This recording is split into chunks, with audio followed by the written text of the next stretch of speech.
தோடுடைய செவியன் விடையேறி ஓர் தூவெண்மதி சூடி தோடுடைய செவியன் விடையேறி ஓர் தூவெண்மதி சூடி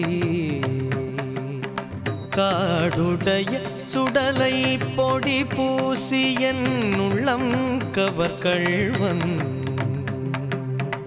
ஏடுடைய மலரான் முனை நாட்பணிந்தேத்தகருள் செய்த பீடுடைய பிரம்மாபுரம் மேவிய பெம்மானிவனன்றே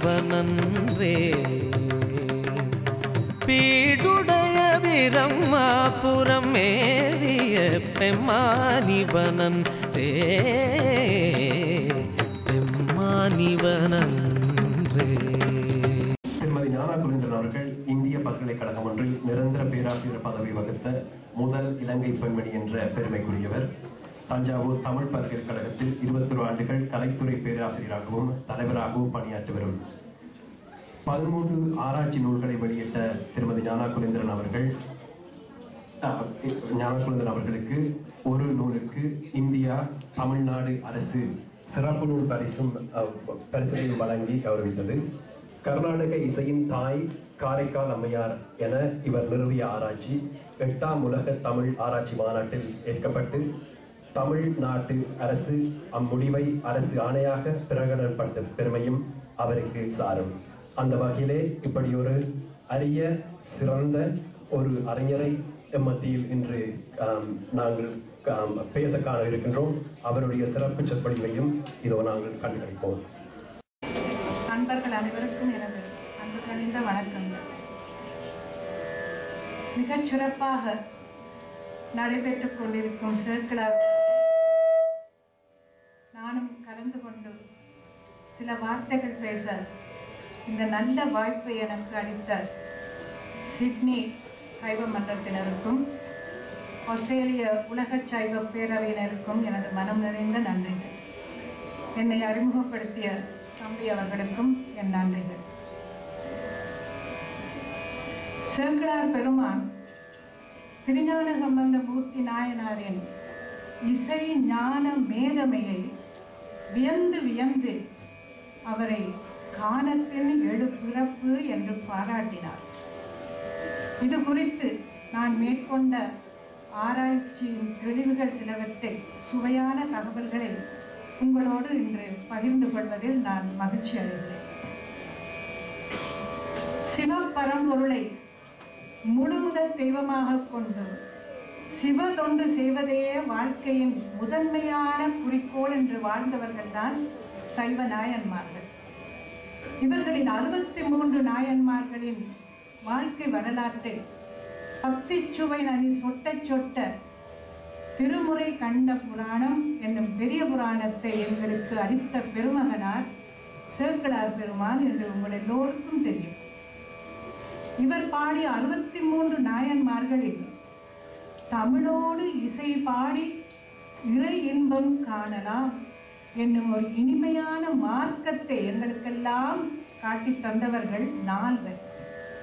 இந்த 4 பற்றி உமாபதி சிவாச்சாரியார் சேக்கிழார் புராணத்திலே சொல்கிறார்.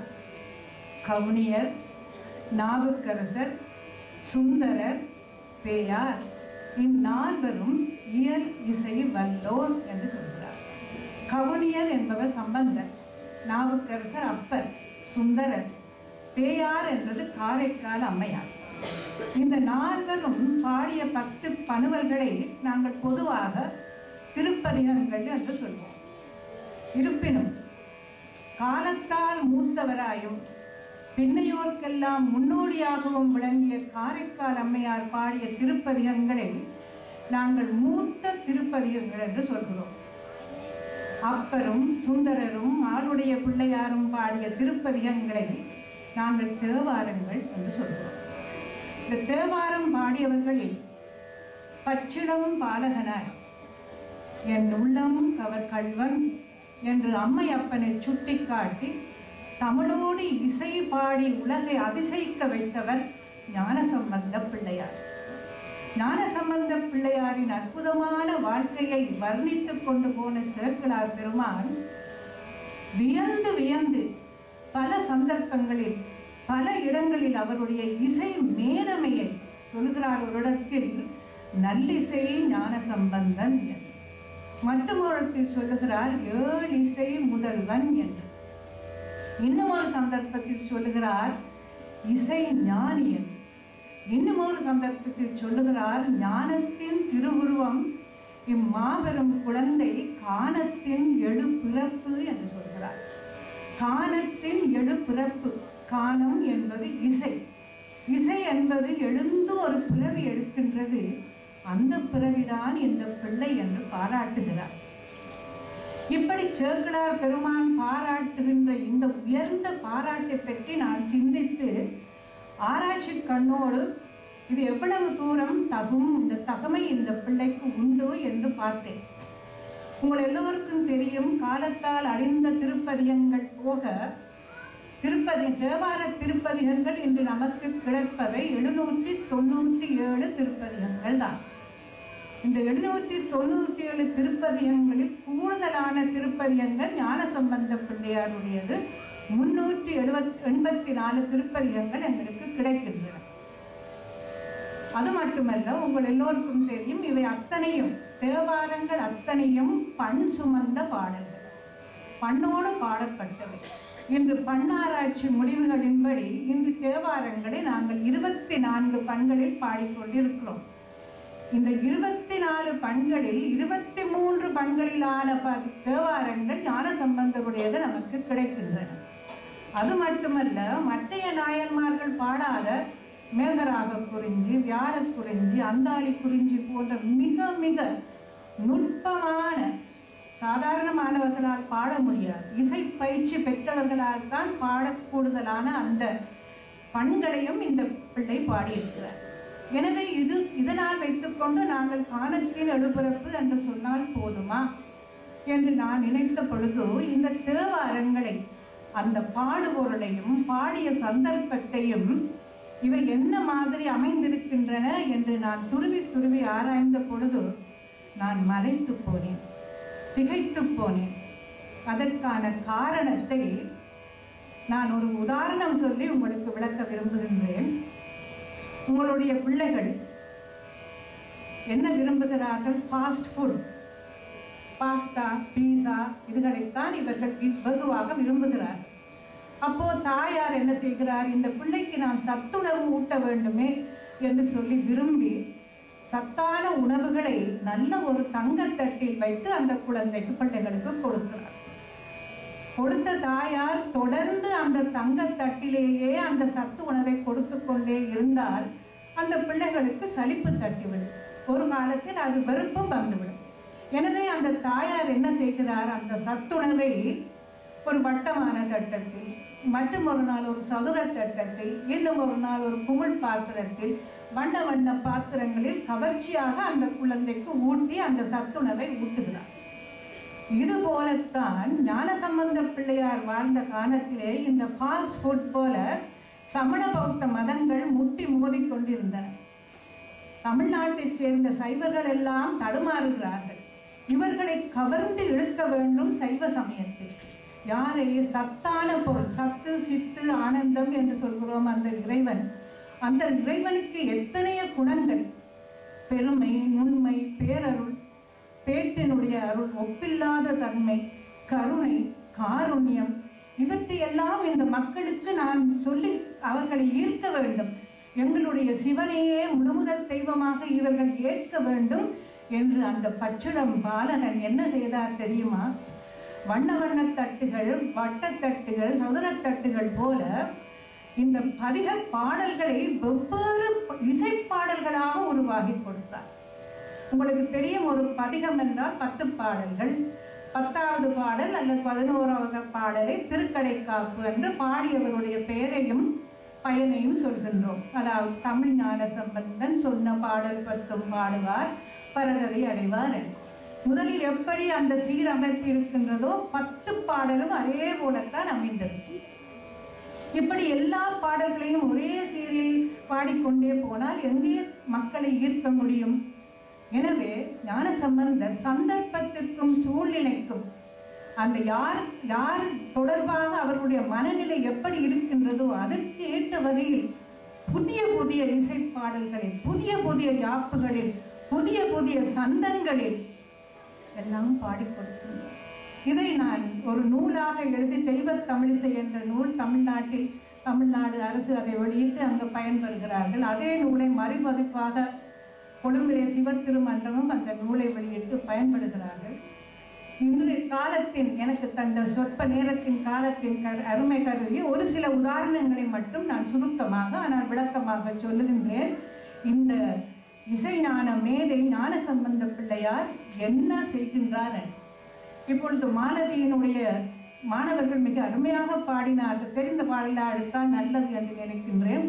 இடரினும் தடரினும் என்ற பாடலை பாடினார்கள், அருமையாக பாடினார்கள். இது ஞானசம்பந்த பிள்ளையாருடைய தந்தையாருக்கு வேள்வி செய்ய பணம் வேண்டும். எனவே அவர் தன்னுடைய மகனை கேட்கிறார். ஞானசம்பந்த பிள்ளையாருக்கோ இறைவனிடம் கேட்கின்ற தகுதி நிறைவாக இருக்கின்றது. எனவே சொல்லுகிறார், எனக்கு தகுதி இருக்கின்றது. ஏனென்றால் எனக்கு இடர், அதாவது துன்பம் வந்தால் என்ன, தளர்ச்சி ஏற்பட்டால் என்ன, என்னுடைய பூர்வ கண்ம வினை என்னை தொடர்ந்து வந்து வாட்டினால் என்ன, நான் சதா தொடர்ந்து உன் கடல்களில் தொழுகின்றேன். நான் தகுதியுடையவன். அது மட்டுமல்ல, நீ கருணையே உருவானவன். பால்கடலிலே அமுது வருகின்ற பொழுது நஞ்சு கலக்கின்றது. அந்த நஞ்சை எடுத்து உன்னுடைய திருக்கண்டத்திலே வைத்து அந்த தேவர்களையும் அசுரர்களையும் நீ காப்பாற்றினாய். கருணையுடைய நீ. அப்படிப்பட்ட நீ ஏன் தாமதிக்கின்றாய்? எனக்கு தர வேண்டிய பொருளை உடனே தா. உன்னுடைய அருள் இதுதானா என்று கேட்கிறார். இதில் அந்த முன்பகுதி, இதை ஈரடி மேல் வைப்பு, நாலடி மேல் வைப்பு, முழக்கு கோலம் என்று பல திருப்பாடல்கள் இவர் புதுமையாக செய்திருக்கின்றார். இது ஈரடி மேல் வைப்பு. அதாவது முதலிலே நிதானமாக சொல்கிறார், எனக்கு தகுதி இருக்கின்றது, கருணையுடையவர். பிறகு அந்த ஆதங்கம், தவிப்பு, இன்னும் தரவில்லையே என்றதும் அதை வேகமான நடையில், விரைந்த நடையில் சொல்லுவார்கள், ஓதுவார்கள். இதை சொல்வார்கள் முழுகிசை என்று. பாருங்கள் எப்படி அந்த ஆதங்கத்தை சொற்சருவினாலும் இசைச்சருவினாலும் தன்னுடைய ஆதங்கத்தை காட்டி ஒரு புது வகையான இசைப்பாடல் ஈரடி மேல் வைப்பு. பாருங்கள், இடரினும் தளரினும் எனதொரு நோய் தொடரினும் உங்களல் தொழுதடுவேன் கடல் தனிலமுதோடு கலந்த நஞ்சே மிடரினில் அடக்கிய வேதியனே.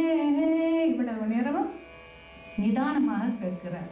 இதுவோ எமையாடுமாறு ஈவகன்றமக்கில்லையேல் அதுவோ உனதின்னருள் ஆவடு தூரை அரணே.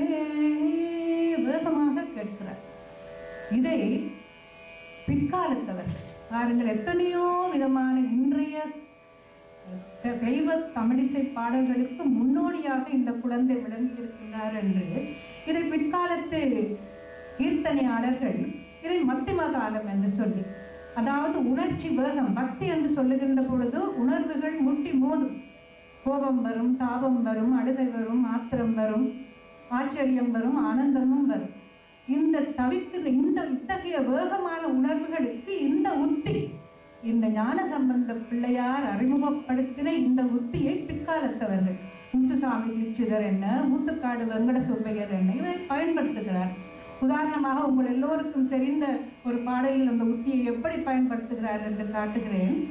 ஒரு கண்ணன் பக்தை கண்ணனுடைய குழலை கேட்கிறார்.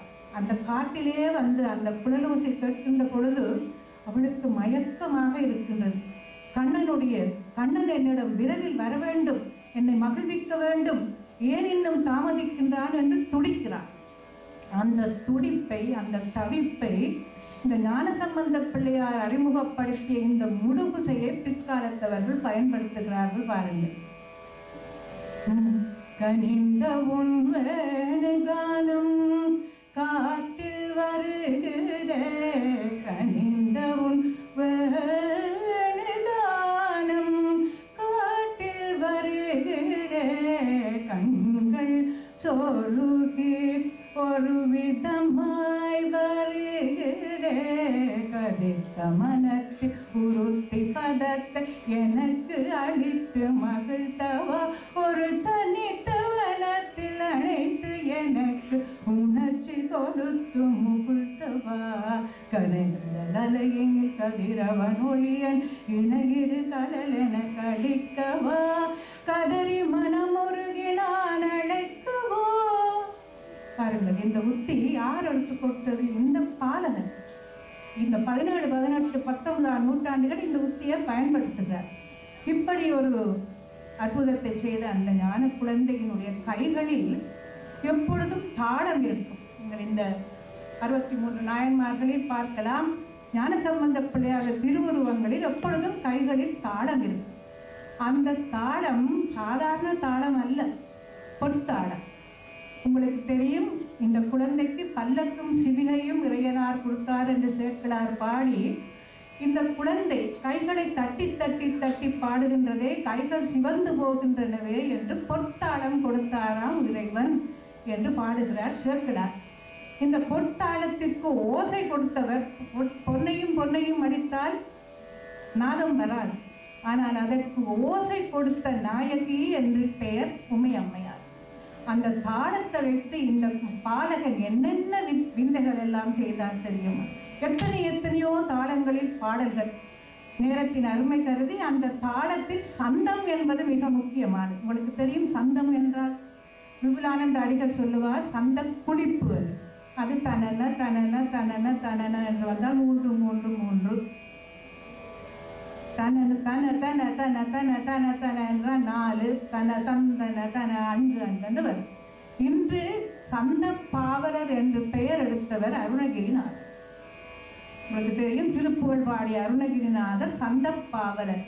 இந்த சந்த பாவலருக்கு முன்னோடியாக விளங்கியவர் எங்களுடைய ஞானசம்பந்த குழந்தை. பாருங்கள், தனன தனன தனன தனன தனதான திமிர உததி அணைய நரக ஜனன மகனில் விடுவாய். 3 3 திமிர உததி அணைய நரக ஜனன மகனில் விடுவாய தனன தனன தனன தனன தனன தனன தனதான. சந்த குளிப்பை வைத்துக் கொண்டால் ஒரு தாளத்துக்குள் அந்த சந்த குளிப்புகளில் பாடுபொருளை அதை உள்ளே பொருத்தி பொருத்தி கொண்டு போகும். அது இலகுவான காரியம் அல்ல, ஆனால் மிக மிக அழகாக இருக்கும். 3 3 குற்றெழுத்து அல்லது 2 ஒரு நெட்டெழுத்தும் ஒரு குற்றெழுத்து வந்தாலும் 3 தான். தான தான தான தான காடி மோதி வாடி என்று வரும். தன தந்த இரவாமல் பிறவாமல் என்னையால் செய்தெல்லாம் சந்தங்கள். இந்த சந்த குளிப்பை வைத்து ஞானசம்பந்த பிள்ளையார் விளையாடுகிறார். உங்களுக்கு தெரியும், இந்த கோளறு பதிகம் எல்லோரும் பாடுகிறோம். ஞானசம்பந்த பிள்ளையாருக்கு மதுரைக்கு நீ போகாதே, அங்கு குண்டர்களும் தடியர்களும் உனக்கு துன்பம் செய்வார்கள், போகாதே, நாளும் கோளும் நன்றாக இல்லை என்று சொன்னார் அப்பர் பெருமான். அப்பொழுது ஞானசம்பந்த பிள்ளையார் சொல்லுகிறார், கோளும் நாளும் ஒன்றும் செய்யாது. யாருக்கு? ஆசுரன் அல்ல நல்ல அவன் நல்ல நல்ல அடியார். ஆனவே நான் போகவில்லை, நான் போகின்றேன், கவலைப்படாதீர்கள் என்று சொல்லி அந்த கோள், இந்த சனி ஞாயிறு திங்கள் செவ்வாய் எல்லாம் மாறும். சனி பெயர்ச்சி, குரு பெயர்ச்சி, அட்டமத்தி சனி, வியாழவர்ச்சி சனி என்றெல்லாம் நாங்கள் பேசுகின்றோம் அல்லவா? இது எப்படி புரண்டு புரண்டு வந்தாலும் ஒன்றும் செய்யாது என்று சொல்லி அந்த நாளும் கோளும் புரண்டு வருவதை இந்த சந்த வேறுபாடுகள், அதாவது தனன தனன தனன என்று மட்டும் போடவில்லை, தானன தானன போடல். வேயுரு தோழி பங்கன் தானன தான தந்தன தன தந்த தான தன தந்த தான தனன 4 3 4 5 3 4 5 இந்த குழந்தை பாடுகின்றது. அதுக்குள்ள சொற்களை பெய்து வர வேணும், சரியான சொற்கள் வர பாடுபொருளும் சரியாக இருக்க வேண்டும். பாடு பேயுரு, ஞாயிறு, ஆசரு என்றெல்லாம் வர வேண்டும். எதிகை முனைகளும் வர வேண்டும். வேயுரு தோழி பங்கன் விடமுண்ட கண்டன் மிக நல்ல வீணை தடவி தானன தான தந்தன தன தந்த தான தன தந்த தான தன. இதை யார் எடுத்து கொடுத்தது? அந்த பிள்ளைக்கு ஞான குழந்தை இதை பாடுகிறார். இதை ஞானம். பின்னர் அருணகிரிநாதர் அதை விருத்தி பண்ணி இன்று சந்தப்பாவலர் என்ற பெயரோடு அழைக்கப்படுகிறார். இப்படிப்பட்ட குழந்தை சைவ சித்தாந்த மேதங்களையே திகைக்க வைத்திருக்கிறார். தன்னுடைய இறைஞானம், இசைஞானம், தமிழ் ஞானம் மூன்றும் கலந்து எல்லோரையும் திகைக்க வைக்கிறார். பாருங்கள், கௌசிக பண்ணிலே ஒரு பாடலை பாடுகிறார். ஒரு புதிய அமைப்பு. இதெல்லாம் நான் சொல்கிறேன் காரணம் என்னன்னு சொன்னால், பின்னர் வருகின்ற தெய்வ தமிழிசை மரபுக்கு இந்த ஞான குழந்தை தான் முன்னோடி. அந்த பாடல் நான் பாடுகின்றேன், உங்களுக்கும் புரியாது, எனக்கும் புரியாது. இதை நான் வீட்டில் பாடிய பொழுது என்னுடைய கணவனார் கேட்டார், இது தெலுங்கில் பாடுகின்றேனா? இல்லை இல்லை, சுத்த தமிழில் தான் பாடுகின்றேன். ஞானசம்பந்த பிள்ளையாருடைய பாடலைத்தான் பாடுகின்றேன். யமாமாணி யாமாமா, இதுக்கு பேர் மாலை மாற்று. எல்லாம் அவர் பாடி அத்தனை இசை பாடல்களும் இசை நூல்களில் எங்களுக்கு கிடைக்கின்றது. இந்த பிள்ளை எப்பொழுது இசை நூல்கள் கற்றிருப்பார்? கற்கவில்லை. ஆனால் எல்லாம் வருகின்றது, தானாக வருகின்றது. ஞான பிள்ளை அது மாலை மாற்று. அதாவது மாலையை போட்டுவிட்டு திரும்ப அந்த மாலையை புரட்டி போடுவது போல அந்த பாடல் அமையும். பாருங்கள், யா எல்லாம் நெட்டெழுத்து. யா, மா, மா, நீ, ஒவ்வொரு நெட்டெழுத்து, ஒவ்வொரு எழுத்துக்கும் ஒவ்வொரு சைவ சித்தாந்த தத்துவ பொருள் உண்டு. அதில் உங்களுக்கும் விளங்காது, எனக்கும் விளங்காது. மிக மிக கடினம். தத்துவ மேதைகளிடம் போய் கேட்கலாம். ஒவ்வொரு அந்த யாமா மாணி என்று சொல்லி முதலாவது வரியை முடித்த பிறகு கடைசி வரியிலிருந்து திரும்பி ஒவ்வொரு எழுத்தாக திரும்ப போட்டு போட்டு கொண்டு வரும் பொழுது இரண்டாவது வரி வரும். மாலையை மாற்றி போடுவது போல. யமா யமா மாணி யாமா யாடி காமா காணக்கா. இதான் முதலாவது வரி. யாமா மாணி யாமா யாடி காமா காணக்கா. பரட்டுகிறேன். காணக்காமா காளியா மாமாயாணி மாமாயா மாமாயா யாமாமாணி என்றுதானே தொடங்குவார். இது அந்த ஞான சம்பந்த பிள்ளையார் விளையாடுகிறார். சைவ சித்தாந்த தத்துவ மேதைகளையே வியக்க வைக்கின்றார். இப்படியெல்லாம் இந்த செய்த பிள்ளை, உங்களுக்கு தெரியும், தமிழர்களுடைய பண்கள் 103 என்று. உண்மையிலேயே 11,991 ஆதி இசைகள் இருந்ததாக சிலப்பதிகாரத்திலே அரும்பத உரையாசிரியர் சொல்கிறார். ஆனால் அது எங்களுக்கு எந்தவித தகவல்களும் கிடைக்கவில்லை. பின்னர் தமிழ் மக்கள் பண்படுத்தி பதப்படுத்தி வகைப்படுத்தி 103 பண்கள், இந்த 103 பண்களையும் பழந்தமிழ் மக்கள் பாடியிருக்கிறார். ஆனால் இந்த 103 பண்களிலும் அமையாத ஒரு புதிய பண்ணை ஒரு கணப்பொழுதில் பாடுகிறார் இந்த ஞான பிள்ளையார்.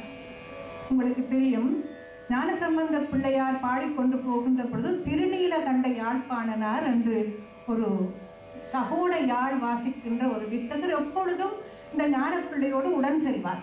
போகின்ற இடமெல்லாம் இவர் பாடுகின்ற பொழுது இவரும் உடன் யாழை மீட்டுவாரார்.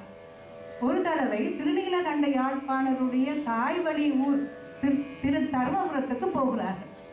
அங்கு போன பொழுது அந்த தருமபுரத்தில் இருந்தவர்கள் எல்லாம் உற்றார் உறவினர்கள், திருநீலகண்டனால் யாழ்ப்பாணருடைய உற்றார் உறவினர்கள் சொல்லுகிறார்கள், இவர் என்ன பெரிய இசை மேதை, எங்களுடைய யாழ்ப்பாணனார் பாடினதினால் தானே இன்று அவருக்கு இவ்வளவு பெருமை என்று சொன்னார்.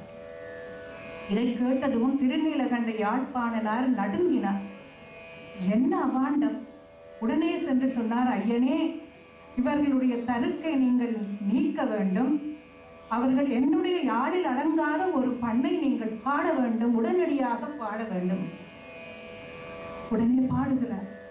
யாழ் முறிப்பண் எடுத்த இயலும் இசையும் தமிழ் முறித்து பாடுதல் முறி எனப்படும் என்ற ஒரு முறிப்பாடல் வகை இருக்கின்றது பழந்தமிழ் இசை நூல்களில்.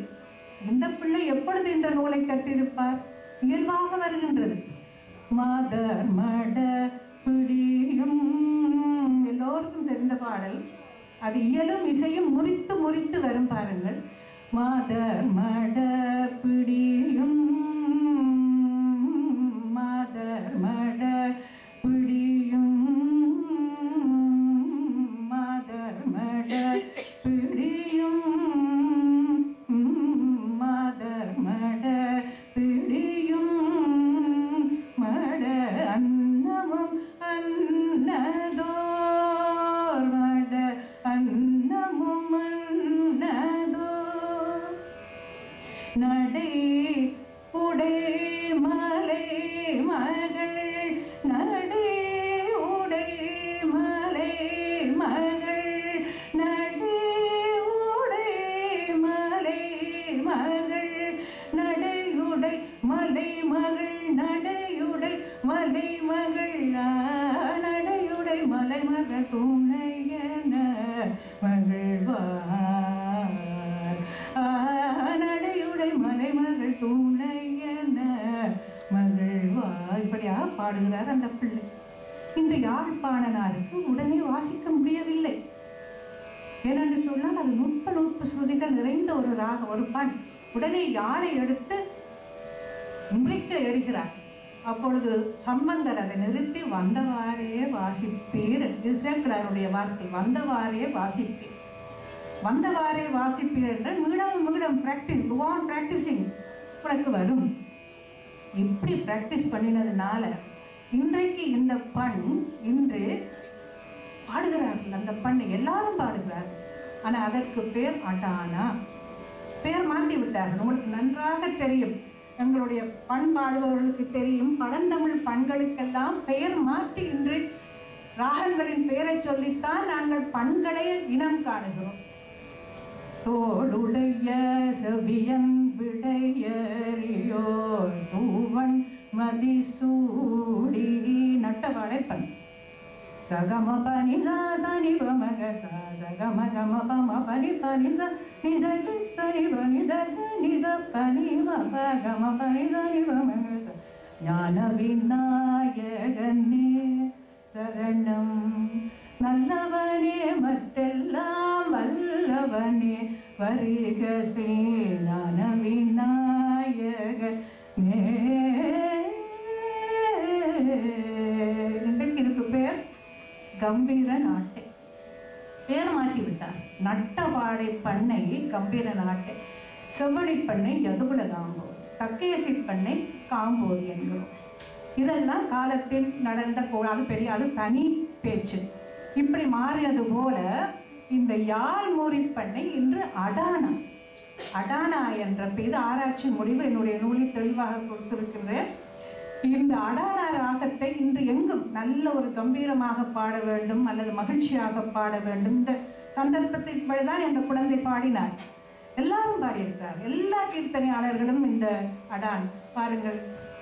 கனக சபாபரிக்கு நமஸ்காரம் பண்ணடி பண்ணே, கனக சபாபரிக்கு வீதி வலம் வந்து மேலே கோபுரவாசல் நுழைந்து காதலுடன் சிவகாமி கழிக்கும் மண்டபம் வந்து கனக சபாபதிக்கு. அடான ராகம் கோபாலகிருஷ்ண பாரதியார் பாடுகிறார். தெலுங்கிலையும் பாடுகிறார்கள், கன்னட மொழியிலும். என்ன கர்நாடக இசை என்று வந்ததும் தமிழர்கள் பண்படுத்தி கொடுத்த இந்த பண்கள் எல்லாம் ராகங்களாக வந்து தமிழ், தெலுங்கு, கன்னடம், மலையாளம், வடமொழி எல்லா மொழிகளாலும் வளம் பெற்றது என்று உங்களுக்கு தெரியும்.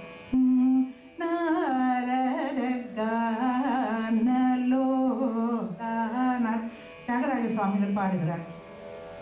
நாரகான லோலா ஜன பரிவார